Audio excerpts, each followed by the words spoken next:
Monsieur Vieux, bonjour, bienvenue à l'école de commerce de Lyon et merci de vous prêter à cette interview. Pardonnez-moi l'anglicisme, je sais que vous aimez les belles lettres, mais nous avons 4 questions à vous poser qui sont plurielles.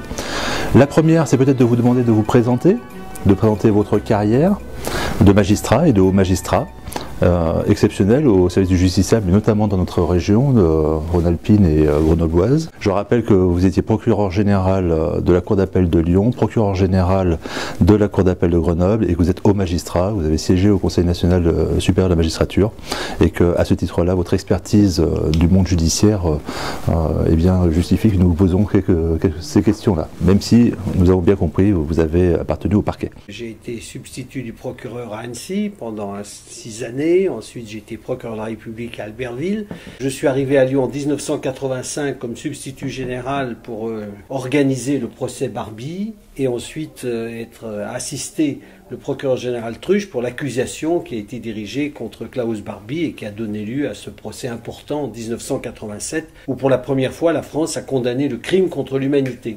À la suite de cela, j'ai été nommé avocat général sur place. J'ai bénéficié de cette belle faveur de notre ministère, ce qui m'a permis de demeurer à Lyon pendant un certain nombre d'années, jusqu'en 2001, où je suis parti procureur général à Grenoble, et d'où je suis revenu en 2004 pour devenir procureur général à Lyon. Je suis resté pendant les 7 années maximum que prévoit la loi jusqu'en 2011, date à laquelle j'ai rejoint le Conseil supérieur de la magistrature. Et aujourd'hui, eh bien, je suis honoraire, mais j'exerce des activités d'enseignement à l'École nationale de la magistrature et je co-anime le service d'aide et de veille déontologique du Conseil supérieur de la magistrature. Voilà mes occupations de retraité. Merci. Alors comme nous avons annoncé que vous veniez faire une conférence à l'école de commerce de Lyon, nous avons eu énormément de questionnements, beaucoup sont liés à l'actualité juridique. Je rappelle que nous sommes en mars 2021 et que effectivement les violences urbaines, notamment la violence en bande notamment, mais pas simplement, les violences sur les personnes dépositaires de l'autorité publique ou sur des personnes qui exercent une autorité politique, se multiplient au quotidien quasiment. Nous avons observé dans les questionnements de nos internautes tant une affection pour le ministère public, qui peut-être était moins présente il y a quelques années, qu'une défiance vis-à-vis des magistrats du siège, que la plupart de nos internautes trouvent trop laxistes sur la violence urbaine notamment. Que répondez-vous à ce sentiment? Est-ce que vous-même vous comprenez ce sentiment d'une partie des citoyens et de l'opinion publique sur cette justice à vitesse variable, de ce qu'on entend comme termes qui sont utilisés pour la justice en France? Oui, j'entends cette critique de justice à 2 vitesses et je souffre beaucoup de cette appréhension-là qui doit être prise au sérieux. Je crois vraiment que l'un n'empêche pas l'autre. Pendant des années, la justice, la délinquance en col blanc a été ignorée de la justice. Elle s'en est emparée et c'est une excellente chose. La justice doit intervenir dans tous les domaines d'activité d'une société.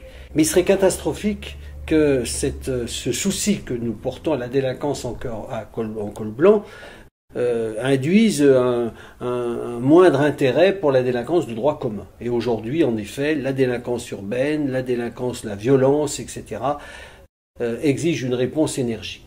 Et il faut absolument que nous donnions l'image à nos concitoyens que l'un n'empêche pas l'autre. Et il faut que, bien sûr, nos collègues du siège aient vraiment l'appréhension de l'attente de nos concitoyens vis-à-vis de cette montée d'une délinquance tout à fait particulière, de plus en plus violente, qui touche des auteurs d'infractions de plus en plus jeunes. C'est là aussi un phénomène extrêmement inquiétant. D'où la nécessité pour nous, du ministère public, de faire passer vraiment ce message. C'est bien de s'occuper de la délinquance en col blanc, mais attention, attention, ne détournons pas le regard, montrons une détermination sans faille vis-à-vis de cette délinquance de droit commun. Ça, je pense que c'est vraiment aujourd'hui un enjeu majeur. Vous avez une vie autre que celle de magistrat, et qu'est-ce que l'Académie de Savoie? Nous sommes un établissement d'enseignement supérieur, forcément tout ce qui est terme académique nous intéresse au premier chef, et nos étudiants qui ont été voir sur Internet, j'imagine, des choses vous concernant, et bien, se sont dit, bah tiens, c'est un lettré, c'est quelqu'un qui s'occupe de l'histoire régionale, peut-être, je ne sais pas, et ils voulaient avoir plus d'informations sur cette Académie de Savoie qui semble être séculaire. Alors je dirais d'abord malheur au magistrat qui ne ferait que du droit, ou qui ne s'intéresserait qu'au droit. Le magistrat n'est pas qu'un polar du droit. Le magistrat il doit avoir les pieds dans la cité et il doit s'intéresser évidemment à toute chose qui permet de nourrir sa réflexion et son épanouissement culturel. Alors en effet, je suis un amoureux de l'histoire, je suis un amoureux de la littérature, et l'Académie de Savoie est une vieille institution qui a été fondée par les rois sardes au temps où la Savoie appartenait au royaume de Piémont-Sardaigne. Nous étions en 1820 et elle réunit 40 personnes puisqu'elle est une académie de province qui dépend de l'Institut de France, à l'image de l'Académie française, 40 personnes qui ont des activités, des centres d'intérêt différents et qui se sont manifestées pour la place qu'ils ont occupée dans l'identité, dans la défense de l'identité savoyarde, la défense de sa culture, encore une fois sur tel ou tel domaine, que ce soit scientifique, littéraire, artistique, eh bien montre une certaine implication. Enfin, une dernière question, quel est votre prochain projet, Monsieur Vioux, sur la région ou ailleurs? Alors mon prochain projet, c'est de mener à bien un mémorial à la Shoah. Et il nous a paru très important, et c'est le président du comité d'orientation de la prison de Montluc, la prison nazie de Klaus Barbie à Montluc, qui vous parle.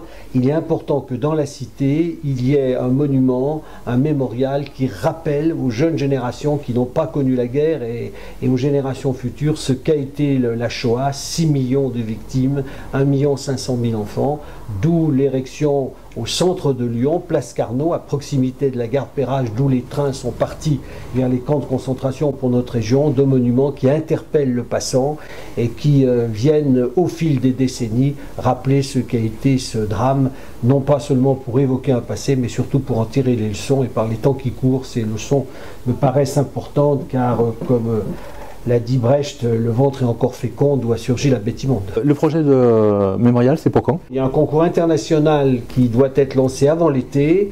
On se donne 6 mois pour ce concours et j'ai bon espoir qu'en 2022, on voit les premiers fondements de cette importante œuvre artistique, mais qui doit être lisible pour le passant. Il faut que tout un chacun puisse, en se rendant à la gare de Perrache, comprendre le pourquoi et les raisons de ce monument. Nous rappelons qu'effectivement Lyon a été une ville martyre à ce sujet-là et que nous avons un musée notamment de la déportation et de la résistance. Et effectivement, il paraît tout à fait intéressant d'avoir un mémorial ou en tout cas un lieu qui puisse rappeler ce qui s'est passé à Lyon notamment, mais bien au-delà évidemment, comme vous l'avez dit, pour 6 millions de personnes qui ont trouvé la mort sur cette période de l'histoire. Merci infiniment, Monsieur Vioux. C'est beaucoup d'honneur pour nous de vous avoir reçu et un plaisir pour moi. Et au plaisir. Merci bien.